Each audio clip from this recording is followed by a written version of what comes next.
the difficulty is that the type of explanations that Republicans may give are not terribly acceptable in the bigger, wider world.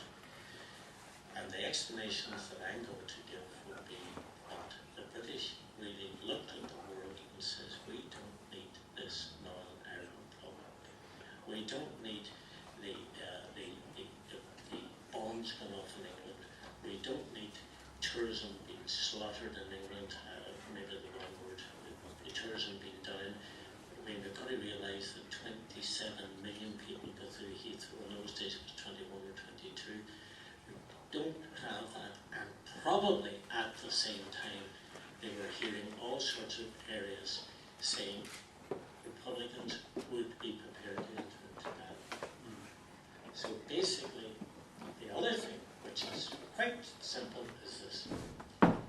For the people who know our Irish history, you know, right from 1798, 1841, 1867, right through to 1900, right through to 1916, right through to those horrible war years, right through to De Valera putting people and dying on hunger strike in the Curragh, all of those areas and things, and right through to Operation Harvest 1956, every single one of them did not succeed, and that's a polite way of saying they failed.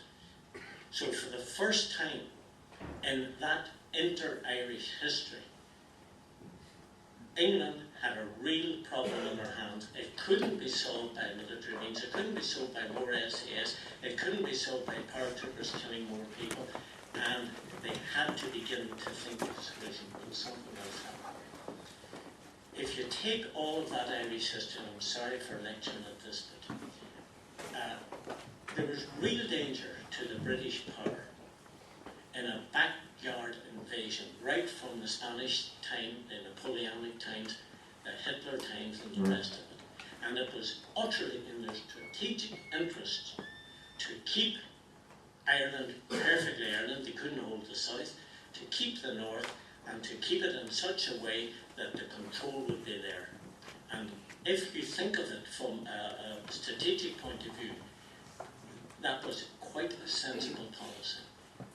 Except when the Berlin Wall came down, the Soviet Union went to pieces, and you could press a button anywhere in the world, put your missile up, Northern Ireland became redundant. It wasn't needed.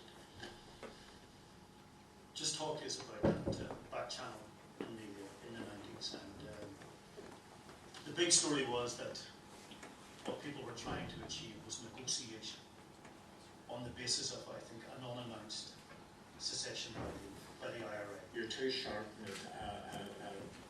The man who arrived, Fred, was another one of those.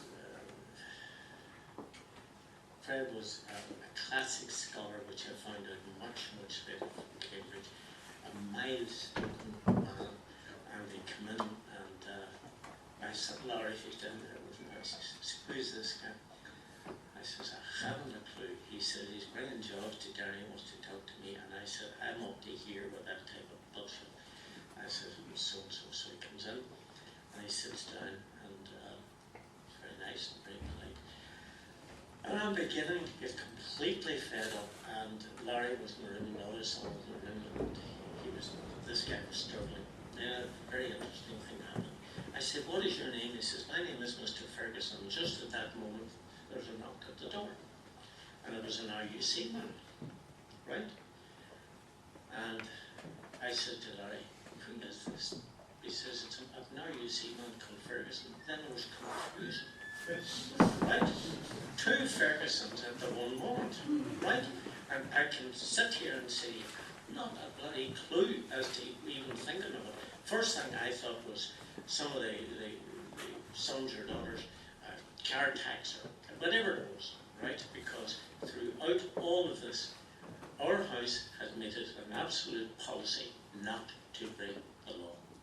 Whether the law be right or wrong, we weren't breaking it. And the reason we weren't breaking it is the work that was going on with the peace process could not be held to ransom by some sergeant saying, don't worry, I'll fix it for you. I wouldn't go from here to the end of the room in a non-tax car.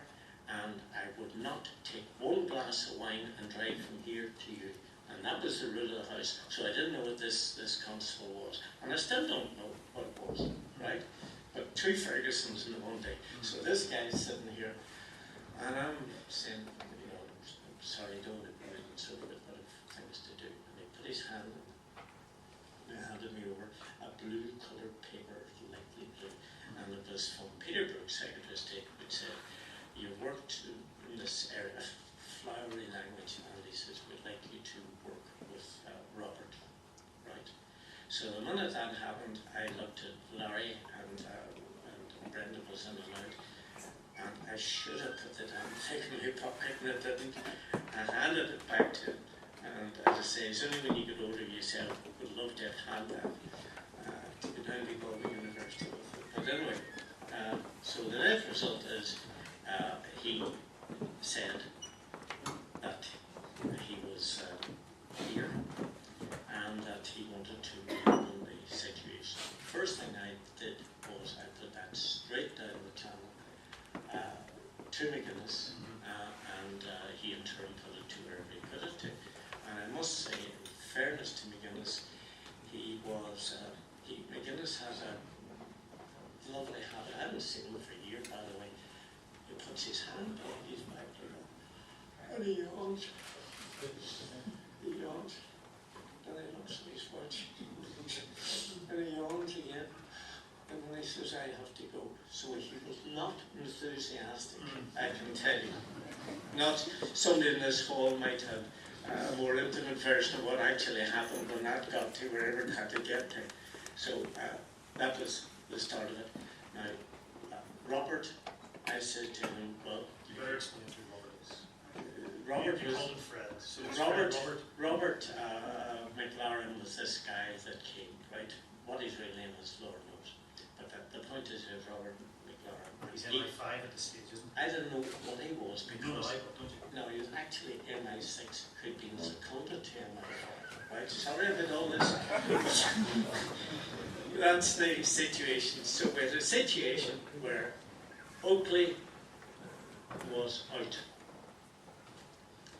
And Oakley was being replaced by Robert. So I looked at Robert, and I'm really proud of this moment, and I says, well, I'm going to rechristen you Fred. And I remember he was a classic star from wherever he came from, Cambridge, Fred. I says, well, the Republican movement is not going to believe a word you said, and they'll believe less when you're Robert. But if I tell them the guy coming here is Fred, I says you might give me a chance to convince them because they'll know you're lying. You know?